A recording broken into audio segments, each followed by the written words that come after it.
బాపట్ల జిల్లా నిజాంపట్నం హార్బర్లో 3వ నంబర్ ప్రమాద హెచ్చరికను కూడా జారీ చేసింది అధికారులు.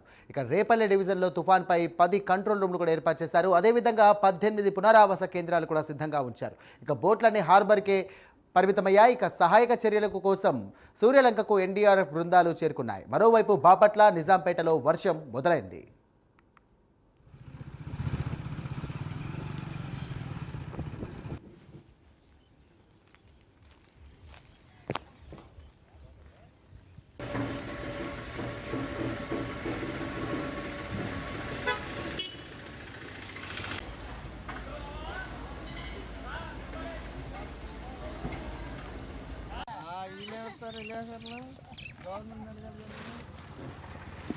ప్రెస్ వాళ్ళు